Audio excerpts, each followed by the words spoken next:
صبح کا وقت تھا اور سورج نے ابھی زمین کے افق کو چھونا بھی شروع نہیں کیا تھا جب حویلی کے بڑے کمرے میں سفیر اپنے گہری نیند کے سمندر میں ڈوبا ہوا تھا۔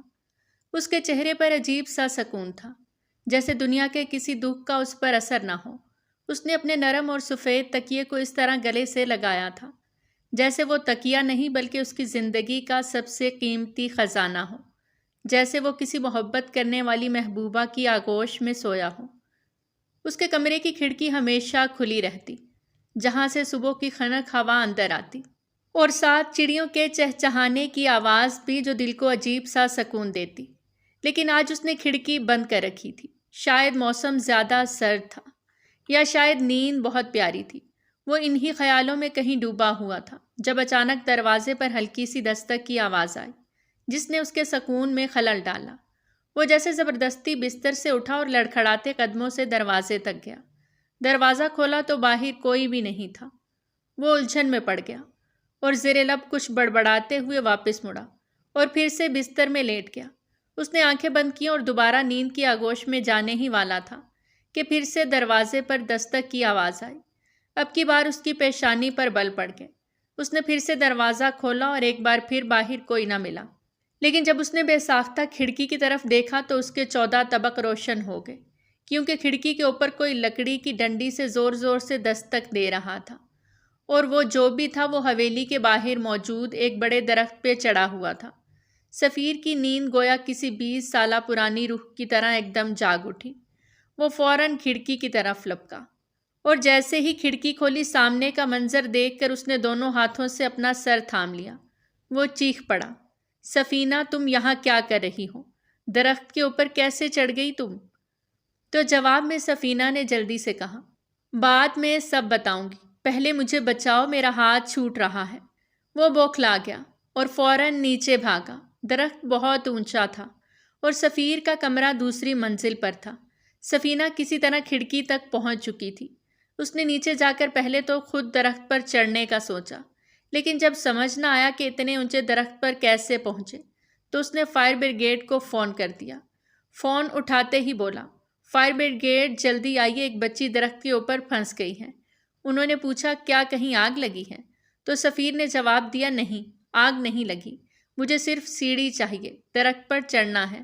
وہ لوگ حیران تو ضرور ہوئے، لیکن چونکہ سفیر کا نام کافی تھا وہ چپ چاپ آ گئے۔ انہوں نے اپنی لمبی سیڑھی سیدھی درخت کے ساتھ لگا دی اور سفیر خود لپک کر اس سیڑھی پر چڑھنے لگا۔ وہ سفینہ کے قریب پہنچا اور اس کا ہاتھ تھاما۔ چلو نیچے آؤ پاگل لڑکی، اتنی بلندی پر کیا کرنے گئی تھی تم؟ تو وہ سہمی ہوئی آواز میں بولی، بعد میں بتاتی ہوں، ابھی بس نیچے لے چلو۔ وہ اسے تھامے نیچے آیا تو حویلی کے صحن میں سلمیٰ بی بی یعنی سفیر کی والدہ کھڑی، یہ سارا منظر دیکھ رہی تھیں۔ انہوں نے اپنا سر تھام رکھا تھا، جیسے وہ حیران بھی تھیں اور پریشان بھی، لیکن چونکہ بات جان کی تھی اس لیے کچھ نہ بولیں۔ سفینہ نیچے آ کر کمرے میں بیٹھ گئی، اور جب سامنے ناشتہ آیا تو وہ منہ میں لقمے ٹھونسنے لگی۔ سفیر نے غصے سے کہا، اب بتاؤ بھی کیا کر رہی تھی اتنی صبح درخت پر؟ کوئی نیا نظارہ دیکھنے گئی تھی کیا جو نیچے سے نظر نہیں آ رہا تھا؟ تو وہ شرمندہ سی مسکراہٹ کے ساتھ بولی، میں بلبل کے بچے کو واپس رکھنے گئی تھی جو گھاس میں گر گیا تھا۔ سفیر حیران رہ گیا، کیا مطلب؟ تمہیں کیسے پتا چلا بلبل کا بچہ ہے؟ وہ بولی، میں صبح باہر آئی تو دیکھا کہ ایک ننھا سا پرندہ نیچے پڑا ہے اور بلبل اس کے ارد گرد چکر لگا رہی ہے۔ مجھے لگا یہ اس کا بچہ ہے تو میں درخت پہ چڑھ گئی تاکہ اسے گھونسلے میں رکھ دوں۔ سفیر نے دونوں ہاتھوں سے سر پکڑ لیا اور بولا، پاگل لڑکی، یہ سب تم نے اکیلے کر لیا اور پھر نیچے کیسے آتی؟ تو وہ ہنسنے لگی، اسی لیے تو میں نے تمہاری کھڑکی پر لکڑی سے دستک دی تھی۔ سفیر نے پھر سوال کیا، اور اس بچے کا نام چھوٹو ہے، یہ تمہیں کس نے بتایا؟ وہ شوخی سے بولا، میں نے خود رکھا تاکہ یاد رہے کہ وہ چھوٹا ہے۔ سفیر ہنستے ہنستے بولا، چلو اب ناشتہ کرو اور جا کر سو جاؤ، مجھ سے تو نیند خراب کروا کے تم نے بہت بڑی زیادتی کر دی۔ سفینہ نے ہنسی روکنے کی کوشش کی لیکن ناکام رہی، اور اس کی ہنسی دیکھ کر سفیر بھی ہنس پڑا۔ ان دونوں کی دوستی بچپن سے ایسی ہی تھی، کبھی بچوں والی شرارتیں، کبھی بڑی بڑی باتیں، لیکن دونوں ایک دوسرے کا بہت خیال رکھتے تھے، اور شاید اسی خیال رکھنے میں کہیں چھپی تھی وہ محبت جو بھی خود انہیں بھی پوری طرح سمجھ نہیں آئی تھی۔ اس پوری حویلی کی فضا میں اگر کسی چیز کی گونج ہوتی تھی تو وہ تھی سفیر اور سفینہ کی ہنسی مذاق، شرارتیں اور بچپنے بھری چھیڑ چھاڑ، جو نہ صرف ان کے درمیان محبت اور بے تکلفی کو ظاہر کرتی تھی، بلکہ اس ویران سی دکھنے والی حویلی کو بھی ایک جیتی جاگتی دھڑکن عطا کرتی۔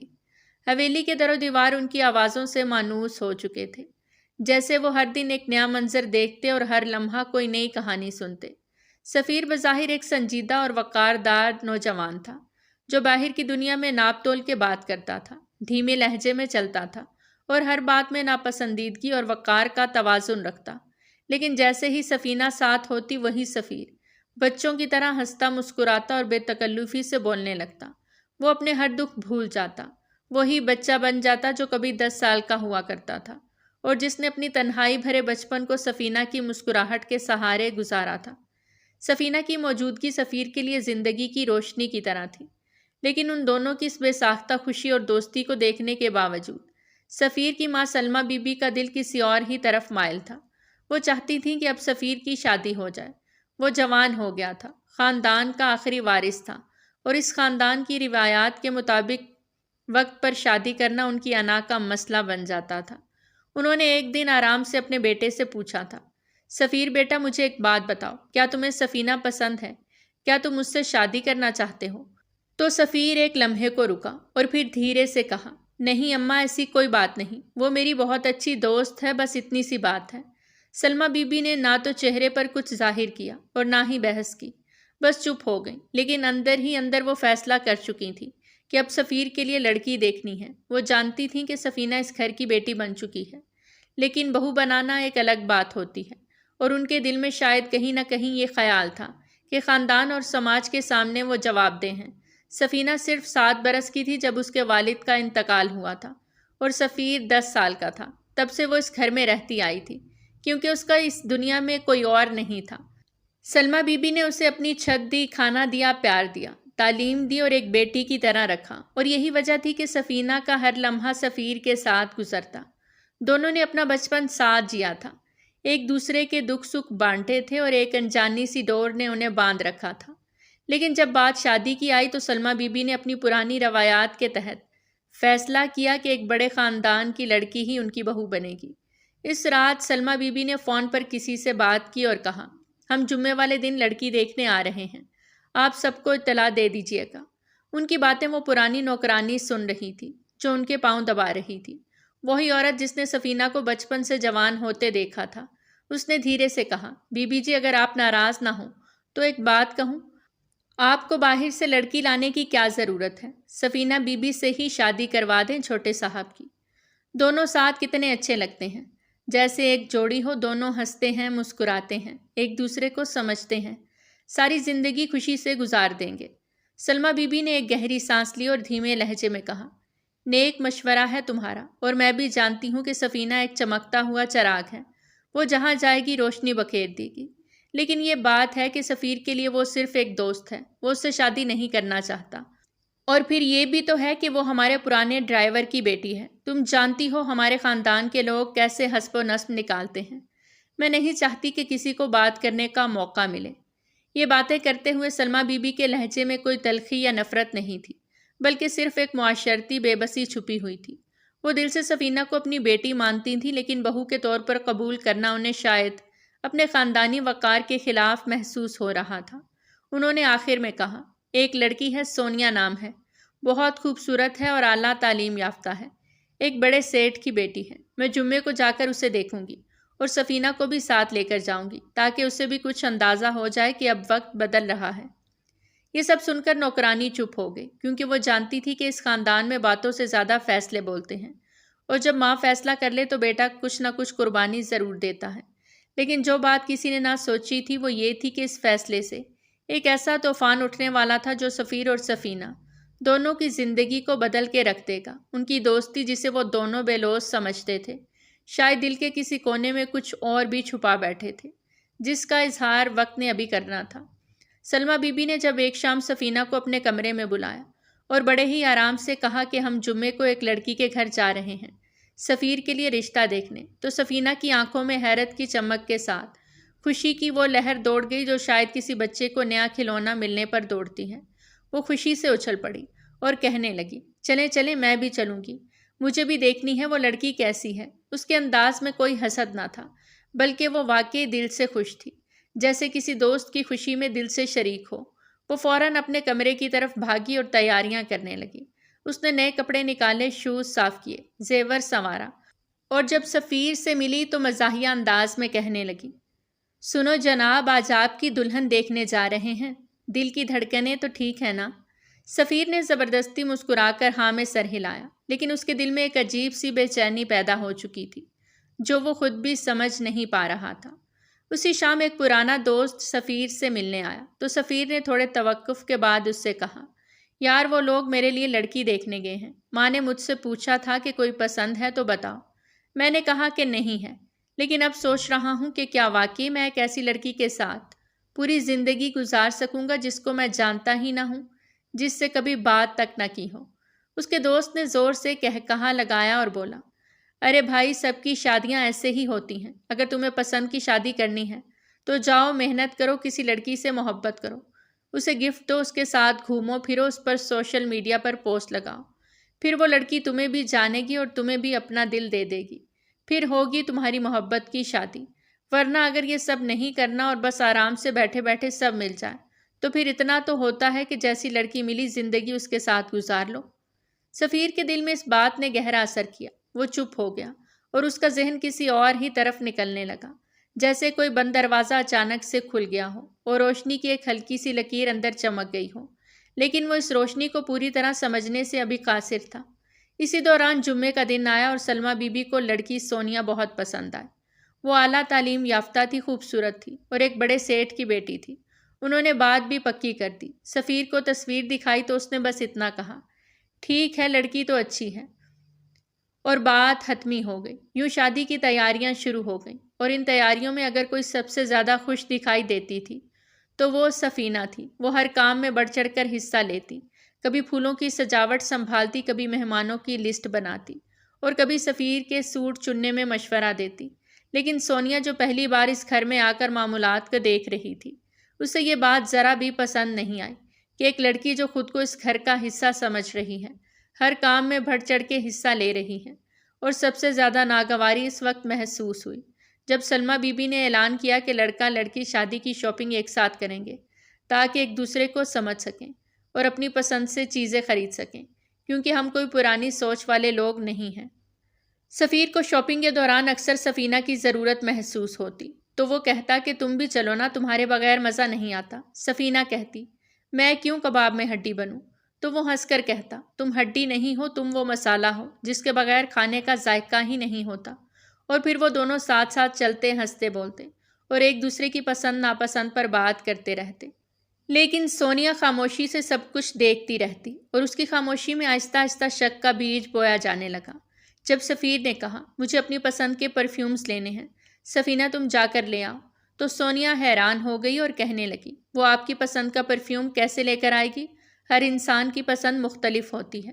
تو سفیر نے سنجیدگی سے جواب دیا، اسے معلوم ہے میری پسند کا پرفیوم کون سا ہے۔ سونیا نے بے اختیار سوچا، کیا یہ اتنی قریب آ چکی ہے آپ کے کہ آپ کی خوشبو تک جانتی ہے؟ اس لمحے اس کے دل میں ایک چھبن سی ہوئی اور وہ خاموش ہو گئی، لیکن اس کی آنکھوں میں وہ سوال تیرنے لگے جن کے جواب ابھی کسی نے نہیں دیے تھے۔ ایک دن سونیا نے سوچا کہ وہ بھی کچھ ایسا کرے جس سے سفیر متاثر ہو جائے اور سمجھ سکے کہ وہ بھی اس کا خیال رکھتی ہے۔ وہ بولی، میں آپ کے لیے کچھ کھانے کو لاتی ہوں۔ وہ باورچی خانے میں گئی اور خوشبودار فش رول لے آئی۔ جیسے ہی سفیر نے اس کی خوشی کے لیے ایک نوالا کھایا، فوراً اس کا چہرہ سرخ ہونے لگا، سانس اکھڑنے لگی اور جسم پر خارش کے آثار نمودار ہونے لگے۔ سفینہ جو قریب ہی کھڑی تھی وہ ایسی گھبرا گئی جیسے قیامت آ گئی ہو۔ وہ چیخی، سفیر تم ٹھیک ہو؟ اور فوراً اسے گاڑی میں ڈال کر ڈاکٹر کے پاس لے گئی۔ ڈاکٹر نے بتایا کہ اسے فش سے الرجی ہے اور بہت شدید قسم کی الرجی ہے، جس کے باعث اسے ہسپتال میں 2 دن گزارنے پڑے۔ جب وہ واپس آیا تو بہت ناراض تھا اور کہنے لگا، یہ لڑکی تو مجھے مار ڈالے گی۔ سفینہ نے دھیرے سے کہا، اسے کیا پتا تھا؟ کوئی بات نہیں، ایسا ہو جاتا ہے۔ سونیا بہت شرمندہ تھی، وہ خود بھی نہیں جانتی تھی کہ ایک نوالا ایسی قیامت لا سکتا ہے، لیکن اب اس کے دل میں بیٹھا ہوا شک اور بھی گہرا ہو چکا تھا، کیونکہ جس کے ذوق کو وہ نہ پہچان پائی وہ کسی اور نے بغیر کہے جان لیا تھا۔ اور یہی وہ بات تھی جو ایک لڑکی کے دل میں سب سے زیادہ درد پیدا کرتی ہے۔ ڈھولکی کے دن پورے گھر میں جشن کا سما لیے ہوئے آیا تھا۔ مہمان آ جا رہے تھے، گانے بج رہے تھے، مہندی کے رنگ ہر طرف بکھرے تھے، اور بیچ میں ایک چہرہ ایسا تھا جو اس سارے منظر کو اپنی ہنسی شرارت اور شوخی سے مکمل کر رہا تھا، اور وہ چہرہ تھا سفینہ کا۔ اس کے بغیر جیسے سب کچھ ادھورا تھا۔ وہ ہر جگہ پر موجود تھی، کبھی مہمانوں کا خیال رکھتی، کبھی پھولوں کی سجاوٹ درست کرتی، کبھی سفیر کے کمرے میں جا کر اس کے کپڑے دیکھتی، اور کبھی سلمیٰ بی بی کے پاس آ کر مشورے دیتی۔ لیکن اس خوشیوں کے شور میں ایک خاموش نظر ہر چیز کا بغور جائزہ لے رہی تھی، اور وہ تھی سلمیٰ بی بی، جنہوں نے ایک لمحے کو رک کر اس بات کو محسوس کیا کہ سونیا جو ان کی بہو بننے جا رہی تھی وہ مسلسل خود کو غیر محسوس کر رہی تھی۔ اس کے چہرے پر وہ اطمینان نہیں تھا جو ایک دلہن کے چہرے پر ہونا چاہیے تھا۔ وہ ہنس رہی تھی لیکن اس کی مسکراہٹ کھوکھلی تھی۔ وہ بات کر رہی تھی لیکن اس کی آواز میں تلخی چھپی ہوئی تھی، اور اس کا مرکز توجہ صرف ایک ہی بات تھی کہ آخر سفینہ کیوں ہر جگہ پر موجود ہے اور سفیر کے اتنا قریب کیوں ہے۔ سلمیٰ بی بی نے یہ سب محسوس کیا، اور شام کے وقت انہوں نے سفینہ کو اپنے کمرے میں بلایا۔ وہ خاموشی سے آئی، اس کے چہرے پر خوشی ہی خوشی تھی، لیکن سلمیٰ بی بی کی سنجیدگی نے اس کے قدم روک دیے۔ انہوں نے بڑے نرمی سے کہا، سفینہ اب تم سے ایک بات کرنی ہے جو شاید تمہیں تھوڑی عجیب لگے، لیکن میں تمہیں اپنی بیٹی مانتی ہوں، اسی لیے تم سے صاف اور سیدھی بات کروں گی۔ اب سفیر کی شادی ہو رہی ہے، اس کی زندگی میں ایک نئی لڑکی آ رہی ہے، ایک نیا رشتہ بننے جا رہا ہے، اور ایسے میں تمہیں تھوڑا سا پیچھے ہٹنا ہوگا، تھوڑا سا فاصلہ رکھنا ہوگا۔ سفینہ نے حیرت سے کہا، فاصلہ کیوں امی جی؟ میں تو صرف ان کی دوست ہوں، ہم تو بچپن سے ساتھ ہیں۔ سلمیٰ بی بی نے بات کاٹتے ہوئے کہا، یہی تو مسئلہ ہے، تمہاری یہ بچپن کی دوستی اب لوگوں کو چبھنے لگی ہے۔ میں نے کبھی تم دونوں کے رشتے پر شک نہیں کیا، نہ کبھی تمہیں بہن کہا گیا، نہ تم نے اس سے بھائی کہا، لیکن تم دونوں کی قربت ایسی ہے کہ دنیا غلط مطلب نکالنے لگی ہے، اور اب جب سفیر کی شادی ہو رہی ہے تو ہمیں ان باتوں کا خیال رکھنا ہوگا۔ سفینہ کا چہرہ ایک دم سفید ہو گیا۔ اسے پہلی بار احساس ہوا کہ وہ جسے اپنی دنیا سمجھتی تھی وہ دنیا اب بدلنے جا رہی ہے، اور اسے اس بدلتی دنیا میں اپنی جگہ محدود کرنی ہوگی۔ اس نے ہلکی سی آواز میں کہا، جیسا آپ کہیں، اور آہستہ سے کمرے سے باہر نکل گئی۔ اس دن کے بعد جیسے اس کی زندگی بدل گئی ہو، وہ ہر لمحہ سفیر سے دور رہنے لگی۔ اس نے کھانے کی میز پر اس کے ساتھ بیٹھنے سے انکار کر دیا۔ رسموں میں شرکت تو کی، لیکن دور سے اس کی نظریں بھی اس سے ملنے سے گھبراتی تھیں۔ وہ جو ہر وقت اس کے ساتھ ہنستی کھیلتی رہتی، اب اجنبیوں کی طرح پیش آتی تھی۔ سفیر نے بارہا پوچھا کہ تم مجھے نظر انداز کیوں کر رہی ہو، لیکن وہ ہنس کر ٹال دیتی، اور اس کی خاموشی سفیر کو اندر سے کھا رہی تھی۔ شادی کا دن آ گیا، سب کچھ شاندار طریقے سے ہوا۔ سونیا دلہن بن کر آئی، قیمتی زیورات میں لپٹی ہوئی، ناز و نام کی پرورش پائی ہوئی لڑکی اس حویلی کی بہو بن گئی۔ سب خوش تھے، لیکن سفیر کی آنکھیں کسی کو ڈھونڈ رہی تھیں۔ اس کے دل میں کچھ ادھورا سا تھا۔ رات کے وقت جب اسے اپنے کمرے میں جانا تھا تو وہ خود کو روک نہ سکا اور سیدھا سفینہ کے کمرے کی طرف بڑھا۔ دروازہ بند نہیں تھا۔ وہ اندر داخل ہوا تو سفینہ اپنی جیولری اتار رہی تھی۔ وہ آئینے کے سامنے کھڑی تھی اور پیچھے سے ایک آہٹ نے اسے چونکا دیا۔ اس نے آئینے میں دیکھا اور پیچھے مڑ کر کہنے لگی، تم یہاں کیا کر رہے ہو سفیر؟ سفیر نے اس کی طرف قدم بڑھائے اور کہا، یہ کیا کر رہی ہو؟ زیور اتار رہی ہوں، اور کیا؟ وہ بولا، زیادہ معصوم بننے کی کوشش مت کرو۔ تم مجھ سے ایسے دور کیوں بھاگ رہی ہو؟ پہلے تو تم ہر وقت میرے ساتھ رہتی تھی، اب اچانک کیا ہو گیا ایسا؟ کیا میں تمہیں کھا جاؤں گا؟ سفینہ نے نظریں جھکا کر کہا، اب تمہاری شادی ہو گئی ہے، تمہاری زندگی میں کوئی اور آ چکی ہے، اب میرا یہاں رہنا یا تمہارے قریب آنا مناسب نہیں۔ تمہاری بیوی میں نہیں ہوں اور نہ ہی ہو سکتی ہوں۔ سفینہ ساتھ ساتھ چوڑیاں بھی اتار رہی تھی۔ اس کی کلائی سے ایک چوڑی پھنس گئی۔ اس نے زور لگایا تو وہ چوڑی ہاتھ کی جلد میں پیوست ہو گئی اور خون نکلنے لگا۔ سفیر یہ منظر دیکھ کر ایک دم گھبرا گیا اور فوراً بولا، چلو میرے ساتھ ڈاکٹر کے پاس۔ سفینہ نے کہا، کچھ نہیں ہوا، ٹھیک ہو جائے گا، لیکن زخم گہرا تھا۔ سفیر نے سختی سے کہا، میں مذاق نہیں کر رہا، چلو میرے ساتھ ابھی۔ رات کے 1:30 بج رہے تھے۔ وہ اسے زبردستی اپنی گاڑی میں بٹھا کر ہسپتال لے گیا۔ سونیا انتظار کر رہی تھی۔ وہ بار بار گھڑی دیکھ رہی تھی اور نوکروں سے پوچھ رہی تھی کہ چھوٹے صاحب کہاں ہیں۔ ایک نوکر نے لاپرواہی سے کہہ دیا کہ وہ تو سفینہ بی بی کے ساتھ باہر گئے ہیں۔ یہ سننا تھا کہ سونیا کا دماغ گھوم گیا۔ اس کا چہرہ غصے سے لال ہو گیا۔ اس نے کمرے کے دروازے بند کر دیے اور سلمیٰ بی بی کے کمرے میں جا پہنچی۔ ادھر ہسپتال میں ایک اور گڑبڑ ہو گئی۔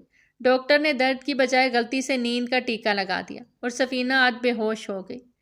وہ نہ چل سکتی تھی نہ بول سکتی تھی۔ سفیر نے اسے اپنی باہوں میں اٹھایا اور حویلی کی طرف روانہ ہو گیا۔ جیسے ہی وہ حویلی میں داخل ہوا، سامنے سونیا کھڑی تھی، اس کے ساتھ سلمیٰ بی بی بھی تھیں اور دونوں نے سفیر کو دیکھ کر چونک کر کہا، یہ کیا ہو رہا ہے سفیر؟ یہ کیا حرکت ہے؟ سفیر نے کہا کہ اسے چوٹ لگ گئی تھی، ہم ہسپتال گئے تھے، وہاں غلط انجیکشن لگا دیا، اس کو نیند کا انجیکشن دے دیا گیا، وہ چل نہیں پا رہی تھی، اس لیے میں اسے گود میں اٹھا کر لا رہا ہوں۔ سلمیٰ بی بی شرمندہ سی بولی، اب اسے نیچے رکھو اور جاؤ، سونیا کے پاس تمہارا انتظار ہو رہا ہے۔ سفیر نے ایک دم سنجیدگی سے کہا، نیچے رکھ دوں تو پھر اسے اس کے کمرے میں کون لے کر جائے گا؟ کیا نوکر اٹھا کر لے جائیں گے؟ اسے میں کسی نوکر کو ہاتھ نہیں لگانے دوں گا۔ سونیا اور سلمیٰ بی بی دونوں حیران رہ گئیں۔ ان کی سمجھ میں نہیں آ رہا تھا کہ سفیر اس وقت ایسی ضد کیوں کر رہا ہے۔ وہ کسی کی بات نہ سنتے ہوئے آہستہ آہستہ سیڑھیاں چڑھ گیا اور سفینہ کو اس کے بستر پر لٹا دیا۔ اس کے جوتے اتارے، اس کے ہاتھ کے نیچے تکیہ رکھا اور اس کے اوپر کمبل اڑا کر باہر نکلا اور واپس سونیا کے کمرے میں آ گیا۔ سلمیٰ بی بی اور سونیا دونوں کے چہرے پر ایک ہی سوال لکھا تھا، یہ سب کیا ہے اور آخر سفیر کے دل میں کیا ہے جسے سب نے ہمیشہ ایک دوستی سمجھا تھا؟ کیا وہ واقعی دوستی تھی یا کچھ اور جو اب تک چھپا ہوا تھا لیکن آہستہ آہستہ سامنے آ رہا تھا؟ سفیر جب سونیا کے کمرے میں آیا تو اس کے چہرے پر عجیب سی تھکن اور الجھن تھی، لیکن ساتھ ہی ایک معذرت بھی چھپی ہوئی تھی۔ سونیا نے نظریں چرائیں لیکن وہ جانتی تھی کہ یہ اس کا شوہر ہے اور آج ان کی شادی کا پہلا دن ہے، اس لیے وہ خاموش رہی۔ سفیر نے آہستہ سے کہا، سوری مجھے دیر ہو گئی، لیکن جو کچھ ہوا وہ اچانک تھا، میں تمہیں اگنور نہیں کر رہا تھا۔ سونیا نے اسے دیکھا اور دھیمی آواز میں بولی، اب تو تمہارے ہر لمحے میں کسی اور کا ذکر ہوتا ہے، تمہاری ہر بات میں سفینہ کا نام ہوتا ہے۔ میں بیوی ہوں تمہاری یا کوئی تماشائی جو دیکھتی رہوں کہ تم کس کو لے کر کہاں جا رہے ہو؟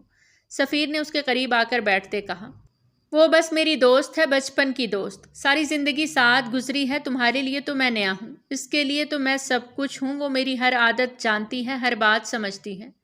یہ بات سن کر سونیا کے دل میں چبھن سی ہوئی، لیکن اس نے اس لمحے خاموشی اختیار کی کیونکہ وہ نہیں چاہتی تھی کہ ان کی پہلی رات جھگڑے میں گزرے، لیکن دل ہی دل میں وہ جان چکی تھی کہ یہ رشتہ عام رشتہ نہیں ہے اور ان کی شادی شدہ زندگی بالکل بھی ویسی نہیں ہونے والی جیسی وہ خواب دیکھ کر آئی تھی۔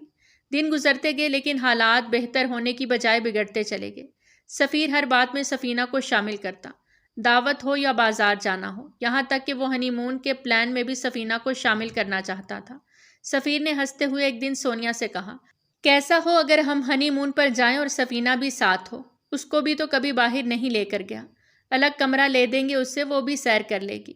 سونیا نے حیرت سے اسے دیکھا اور کہا، کیا واقعی تم سنجیدہ ہو؟ ہنی مون پر اپنی بیوی کے ساتھ نہیں دوست کے ساتھ جانا چاہتے ہو؟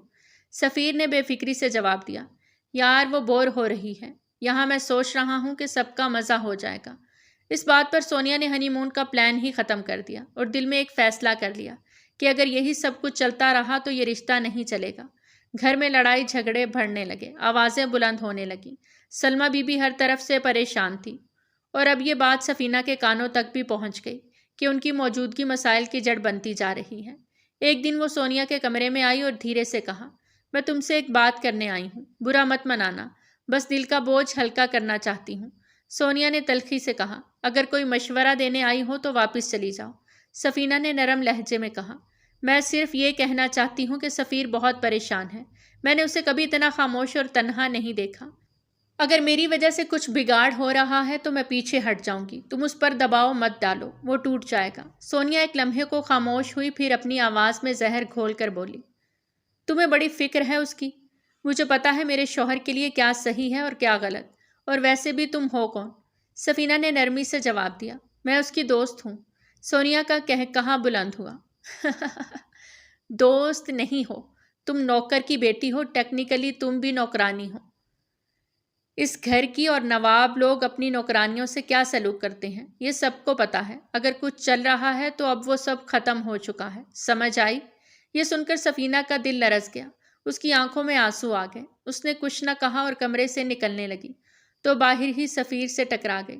سفیر نے اسے دیکھا تو چونک گیا، یہ آنکھوں میں آنسو کیوں ہیں؟ کیا ہوا ہے؟ بتاؤ مجھے، کسی نے کچھ کہا؟ سفینہ نے آنکھیں پونچھتے ہوئے کہا، کچھ نہیں، بس ایسے ہی۔ سفیر نے اس کا بازو تھام کر اسے روکا اور غصے سے کہا، کسی نے کچھ کہا ہے؟ مجھے بتاؤ کس نے تمہیں رلایا ہے؟ اتنے میں سفینہ نے پیچھے مڑ کر دیکھا تو سونیا کمرے کے دروازے پر کھڑی سب کچھ دیکھ رہی تھی۔ اسے دیکھ کر سفینہ کی حالت مزید بگڑ گئی، وہ وہاں سے بھاگ گئی۔ سفیر کا غصہ 7ویں آسمان کو چھونے لگا۔ وہ واپس مڑا اور سونیا کے پاس آ کر بولا، یہ سب تمہاری حرکت ہے نا؟ تم نے اسے کچھ کہا ہے؟ تم ہر بار کیوں زہر اگلتی ہو؟ سونیا نے بے خوف ہو کر کہا، جو سچ ہے وہی کہا، وہ ہے ہی کیا؟ تمہاری رکھیل کو گھر سے جانے کیوں نہیں دیتے؟ یہ سننا تھا کہ سفیر کا ہاتھ اٹھ گیا اور ایک زوردار تھپڑ سونیا کے چہرے پہ لگا۔ سونیا چیخ کر بولی، تم نے ہاتھ اٹھایا مجھ پر، اب دیکھنا میں یہاں ایک پل بھی نہیں رکوں گی۔ وہ روتی ہوئی اپنا سامان لے کر میکے چلی گئی۔ سلمیٰ بی بی یہ سب سن کر کمرے میں آئیں اور بولیں، یہ سب کیا ہو رہا ہے سفیر؟ تم پاگل ہو گئے ہو؟ بیوی کو تھپڑ مارا، اب کیا کرو گے؟ گھر کا سکون مکمل طور پر برباد ہو چکا تھا۔ تب ہی کسی نے سلمیٰ بی بی کو مشورہ دیا، سفینہ کی شادی کروا دے، مسئلہ ہی ختم ہو جائے گا۔ سلمیٰ بی بی نے بات مان لی اور فوراً رشتے والی کو بلا کر کہا، کہہ دینا کہ ہم اپنی بیٹی کی طرح رخصت کریں گے، بہت سا جہیز دیں گے، بس جلدی سے رشتہ ہو جائے۔ کچھ ہی دن بعد لڑکے والے آ گئے۔ لڑکا موٹا تھا، سر کے بال جھڑ چکے تھے، عمر زیادہ تھی لیکن کاروبار بڑا تھا۔ سفینہ نے خاموشی سے ہاں کہہ دی، لیکن جب سفیر نے اس لڑکے کو دیکھا تو اس کا خون کھول اٹھا۔ وہ بھڑک کر بولا، یہ ہے تمہاری پسند؟ یہ تو چلتا بھی مشکل سے ہے، اس کی تو عمر بھی نہیں پتا، اور شکل دیکھو، تم اپنی زندگی برباد کر رہی ہو۔ سفینہ نے روحانسی آواز میں کہا، میں اپنی زندگی برباد نہیں کر رہی، میں تمہاری زندگی ٹھیک کر رہی ہوں۔ میری وجہ سے تمہاری شادی تباہ ہو گئی، اب میں چلی جاؤں گی تو سب ٹھیک ہو جائے گا۔ سفیر نے غصے سے کہا، تم اسی لیے شادی کر رہی ہو کسی ناکارہ انسان سے تاکہ مجھے سکون مل جائے؟ وہ لڑکے والوں کے سامنے آیا اور چیخ کر بولا، یہ رشتہ نہیں ہوگا، نکلو یہاں سے تم لوگ، کوئی شادی نہیں ہو رہی۔ سب لوگ حیران رہ گئے۔ لڑکے والے بے عزت ہو کر چلے گئے۔ سلمیٰ بی بی نے تیز لہجے میں کہا، تم پاگل ہو گئے ہو کیا؟ جب لڑکی تیار ہے تو تم کون ہوتے ہو انکار کرنے والے؟ پیچھے سے سونیا آ گئی، اس کے چہرے پر طوفان چھپا ہوا تھا۔ وہ بولی، سب کو پتا ہے اس کو مسئلہ کیا ہے، اپنی رکھیل کو جانے نہیں دینا چاہتا۔ یہ سن کر سفیر نے غصے میں ہاتھ اٹھا کر میز پر دے مارا، بس کرو سونیا، یہ زبان بند کرو ورنہ میں واقعی کچھ کر بیٹھوں گا۔ سونیا نے کہا کہ کیا کرو گے؟ اس کو کمرے میں لے جاؤ گے اور پھر اس کے ساتھ؟ سونیا بول رہی تھی کہ سفیر نے دوسرا ہاتھ سونیا کے منہ پر دے مارا، یعنی کہ اس کو تھپڑ دے مارا۔ وہ زمین پر گرتے گرتے بچی اور منہ پر ہاتھ رکھ کے وہاں سے چلی گئی۔ اس کے بعد سونیا گھر سے چلی گئی، واپس آنے کا نام نہیں لے رہی تھی، اور پیچھے سفینہ اپنی آنکھوں کے سامنے سب کچھ ٹوٹتا دیکھ رہی تھی۔ اس کا دل بوجھل ہو چکا تھا اور اب وہ خود کو ہر چیز کا ذمہ دار سمجھ رہی تھی، لیکن اصل طوفان ابھی باقی تھا۔ سونیا کے جانے کے بعد گھر کی فضا جیسے سوگ میں ڈوب گئی۔ سلمیٰ بی بی نے کئی بار کوشش کی کہ سونیا مان جائے، خود اس کے گھر گئیں، اس کے والدین سے بات کی، لیکن سونیا نے ہر بار صاف انکار کر دیا۔ سلمیٰ بی بی نے کہا، بیٹا جو بھی ہوا وہ غصے میں ہوا تھا، تمہارا گھر ہے، واپس آ جاؤ، سفیر تمہیں بہت چاہتا ہے۔ سونیا نے طنزیہ ہنسی کے ساتھ جواب دیا، اگر اتنی چاہت تھی تو میری موجودگی میں کسی اور کی عزت کیوں اتنی بڑھ گئی کہ میں کچھ بول دوں تو تھپڑ پڑ جائے۔ ان باتوں سے سلمیٰ بی بی کو اندازہ ہو گیا کہ سونیا اب واپس نہیں آئے گی، لیکن سفیر تو سونیا کا نام سن کر غصے سے لال ہو جاتا۔ وہ سختی سے بولا، جس عورت نے سفینہ پر اتنا گھٹیا الزام لگایا ہو، میں اس کی شکل بھی نہیں دیکھنا چاہتا۔ اس نے میری دوست کی عزت کو گلیوں میں اچھالا ہے، ایسی عورت میرے دل سے مر چکی ہے۔ دوسری طرف سفینہ تھی جو اندر سے ٹوٹنے لگی تھی، وہ خود کو الزام دے رہی تھی، میں نے اپنے دوست کا گھر برباد کر دیا، مجھے اس سے دور رہنا چاہیے تھا، میں اس گھر کی بدقسمتی بن گئی ہوں۔ جانے کب اس کا معصوم دل اتنا زخمی ہو گیا کہ اس نے خاموشی سے اپنی زندگی ختم کرنے کا فیصلہ کر لیا۔ رات کے سناٹے میں وہ آہستہ آہستہ چھت کی طرف گئی، اس کے قدم تھر تھر آ رہے تھے، دل میں صرف ایک ہی بات گونج رہی تھی، اگر میں نہیں رہوں گی تو شاید سب کچھ ٹھیک ہو جائے۔ وہ چھت کی منڈیر پر جا کھڑی ہوئی، آنکھیں بند کیں اور ایک لمبی سانس لی۔ اتنے میں نیچے سے سفیر نے اس کا یہ منظر دیکھ لیا تھا۔ وہ چیخا، سفینہ نیچے اتر آؤ، پاگل ہو گئی ہو، کیا کر رہی ہو؟ لیکن سفینہ نے پلٹ کر نہیں دیکھا۔ جیسے ہی اس نے چھلانگ لگانے کا ارادہ کیا، سفیر نے دوڑ لگا دی۔ وہ لپکا اور آخری لمحے میں اس کا ہاتھ پکڑ لیا۔ اب وہ دونوں منڈیر پر لٹکے ہوئے تھے۔ سفیر نے ایک ہاتھ سے منڈیر کو پکڑ رکھا تھا اور دوسرے سے سفینہ کا ہاتھ۔ اس کی آواز کانپ رہی تھی، سفینہ تمہیں کچھ نہیں ہونے دوں گا، تم میرا ہاتھ مت چھوڑنا۔ سفینہ رو رہی تھی، مجھے جانے دو، میں سب برباد کر چکی ہوں۔ سفیر نے زور لگا کر اسے اوپر کی طرف کھینچا۔ میں نہیں چھوڑوں گا تمہیں، تم میری ذمہ داری ہو۔ کافی محنت اور کوشش کے بعد اس نے سفینہ کو اوپر چڑھا دیا، لیکن اسی کشمکش میں اس کی گرفت کمزور ہو گئی اور وہ نیچے جا گرا۔ سفینہ کی چیخیں فضا میں گونج گئیں۔ سفیر! اس منظر نے جیسے وقت کو روک دیا۔ فوراً ایمبولینس بلائی گئی۔ سفیر کو ہسپتال لے جایا گیا۔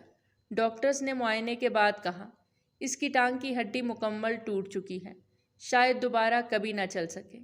یہ خبر جب سونیا تک پہنچی تو سب کو امید تھی کہ شاید اب وہ واپس آ جائے، لیکن سونیا کا جواب سن کر سب حیران رہ گئے۔ سونیا نے فون پر کہا، اب وہ ٹانگ سے بھی معذور ہو گیا ہے، ویسے بھی دل اور جذبات سے تو پہلے ہی معذور تھا۔ میں ایک اپاہج انسان کے ساتھ زندگی نہیں گزار سکتی۔ آپ لوگ طلاق بھیج دیں یا پھر میں خلا لے لوں گی۔ یہ الفاظ سن کر سلمیٰ بی بی جیسے زمین میں دھنس گئیں۔ سفینہ بھی اپنے کمرے میں روتی رہی۔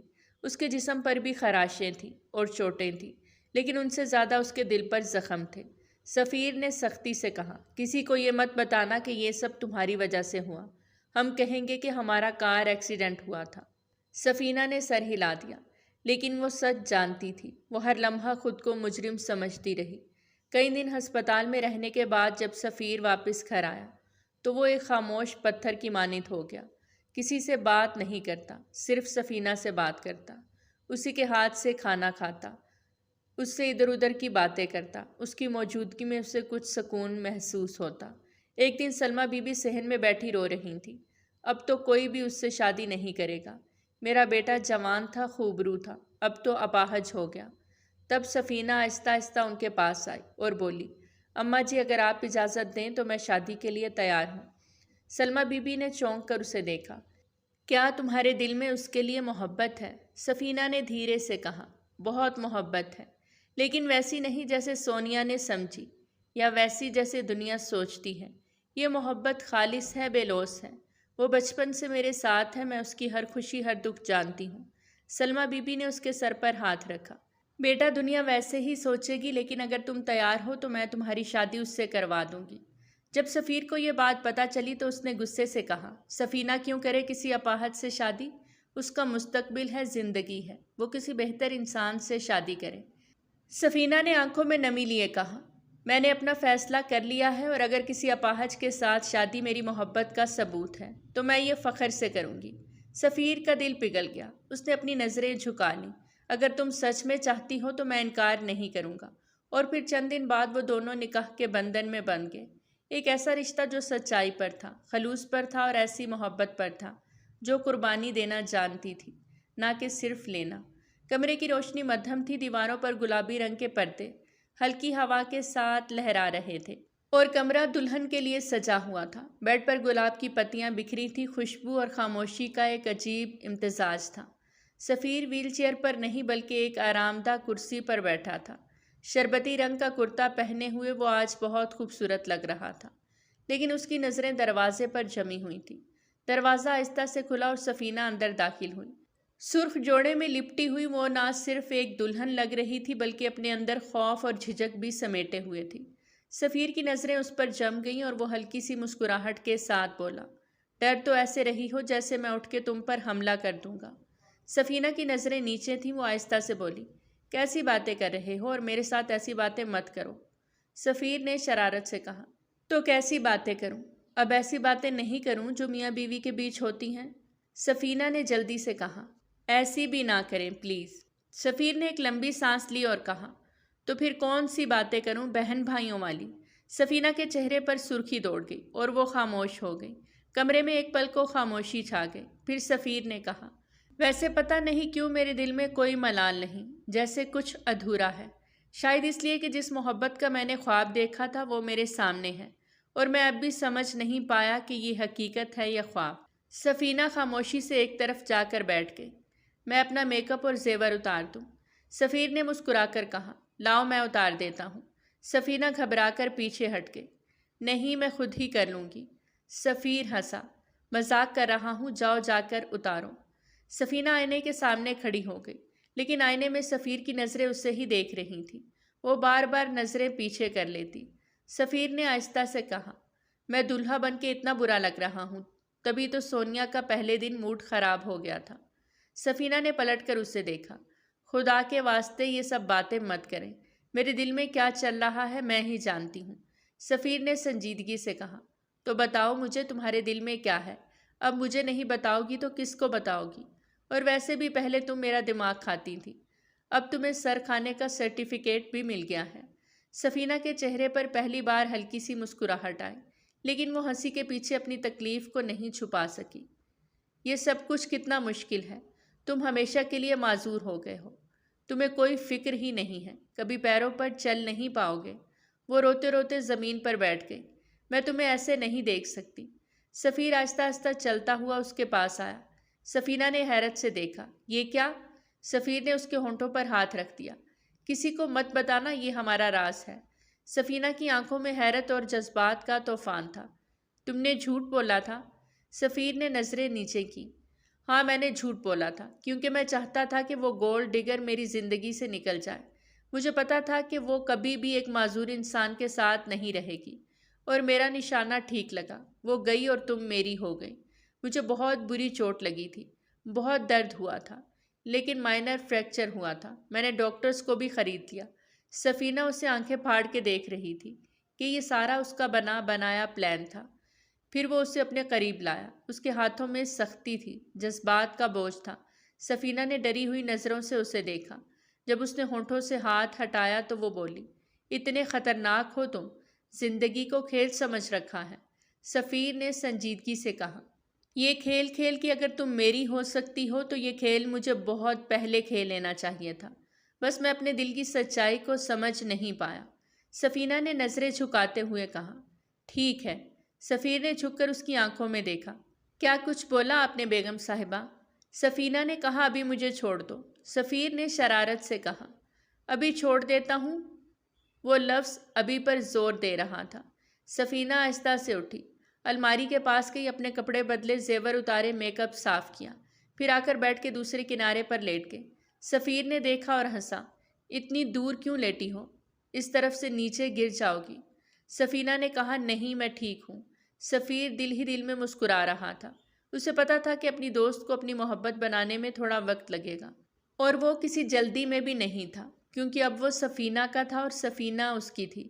جس دن سفیر نے پہلی بار سفینہ کا ہاتھ تھاما تھا، وہ لمحہ ان دونوں کی زندگی کا ایک ایسا موڑ لایا جہاں سے دکھوں کی پگڈنڈی محبت کے وسیع میدان میں بدل گئی۔ سفینہ نے سفیر کے ساتھ مل کر ایک جھوٹ کا سہارا لیا، وہ جھوٹ جس نے ان کے رشتے کو سچ بنا دیا۔ انہوں نے مل کر یہ ناٹک رچایا کہ سفیر ابھی تک بیمار ہے اور وہ اپنی ویل چیئر سے نہیں اٹھ سکتا۔ سفینہ ہر وقت اس کی خدمت میں لگی رہتی، اسے دوا دینا، اس کے ہاتھ پیر دبانا، اس کے کھانے پینے کا خیال رکھنا، سب کچھ ایسے کرتی جیسے وہی اس کی آخری امید ہو۔ سلمیٰ بی بی ہر منظر کو خاموشی سے دیکھتی رہیں۔ دل میں کہیں ایک چبھن تھی کہ شاید میرے بیٹے کا پہلا گھر میری ضد کی وجہ سے اجڑ گیا، لیکن سفینہ کی نرمی، اس کی محبت اور بے لوث خدمت نے اس چبھن کو رفتہ رفتہ ختم کرنا شروع کر دیا۔ اور پھر ایک دن وہ لمحہ بھی آیا جب سلمیٰ بی بی نے خود اپنے آنسو صاف کرتے ہوئے کہا، سفینہ بیٹا، تم تو وہ روشنی ہو جس نے میرے بیٹے کی زندگی کو پھر سے جگمگا دیا، تم اس گھر کا اصل چراغ ہو۔ ان الفاظ نے سفینہ کے دل پر مرہم رکھا، اور اسے یقین ہو گیا کہ اب یہ گھر اس کا ہے، اور یہ ماں بھی اب صرف نام کی نہیں بلکہ دل سے اس کی ماں ہے۔ کچھ دنوں بعد جب سلمیٰ بی بی خود اسے شاپنگ کے لیے لے گئی تو اس نے حیرت سے پوچھا، امی کیا ہم کسی خاص تقریب کے لیے تیاری کر رہے ہیں؟ سلمیٰ بی بی نے مسکرا کر کہا، بیٹا اب تم لوگ کچھ دن دنیا دیکھو، اپنی نئی زندگی کو جیو۔ تم دونوں کے لیے ہنی مون پلان کیا ہے، اور وہ بھی معمولی نہیں، پورے 3 مہینے کا ٹور ہے، 7 بڑے ملکوں کا سفر۔ تم دونوں کو ایک دوسرے کو جاننے اور سمجھنے کا بہترین موقع ملے گا۔ سفینہ نے خوشی سے آنکھیں بند کر لیں۔ اس نے کبھی سوچا بھی نہ تھا کہ جس زندگی میں وہ قدم قدم پر ٹھوکر کھاتی آئی ہے، اب وہ زندگی اس کے قدموں میں ہوگی۔ ہنی مون کا پہلا دن پیرس میں ایفل ٹاور کے نیچے ایک خوبصورت شام تھی۔ سفیر نے اس کے لیے سرخ گلابوں سے بھرا دل بنایا اور اس دل کے بیچ میں گھٹنے پر بیٹھ کر کہا، سفینہ تم نے میرے دل کو وہ سکون دیا ہے جو دنیا کے کسی کونے میں نہیں ملتا۔ میں چاہتا ہوں کہ یہ وقت، یہ لمحے کبھی ختم نہ ہو۔ سفینہ نے اسے تھام کر کہا، مجھے بھی یہی لگتا ہے کہ میں خواب دیکھ رہی ہوں، کہیں یہ سب ختم نہ ہو جائے۔ سفیر نے ہنس کر جواب دیا، اگر ختم ہوا تو بس نیند کا دور ختم ہوگا، کیونکہ یہ خواب نہیں حقیقت ہے۔ پھر وہ لوگ سوئٹزرلینڈ کی برف سے ڈھکی پہاڑیوں میں گئے، جہاں سفینہ نے پہلی بار اس کے ساتھ برف کے گولے بنائے اور اسے کہا، یہ لمحے میرے بچپن کے خواب ہیں جو تم نے سچ کر دیے۔ اٹلی میں انہوں نے وینس کی کشتی میں بیٹھ کر سمندر کی لہروں پر ایک دوسرے کا ہاتھ تھامے وعدے کیے کہ زندگی میں اب کوئی جھوٹ نہیں ہوگا، کوئی دکھ چھپایا نہیں جائے گا اور ہر درد بانٹا جائے گا۔ جاپان میں وہ چیری بلاسمز کے نیچے بیٹھے تھے جب سفیر نے اس کے بالوں میں پھول لگاتے ہوئے کہا، تم اب میری زندگی کی وہ کتاب ہو جس کے ہر صفحے پر خوشبو ہے، تمہاری محبت کی خوشبو۔ اور امریکہ میں انہوں نے نیو یارک کے شور میں اپنی خاموشی کو محسوس کیا۔ ایک دن سفینہ نے کہا، یہ شہر تو بہت تیز ہے، مگر تمہارے ساتھ ہر تیز لمحہ بھی مدھم سا لگتا ہے۔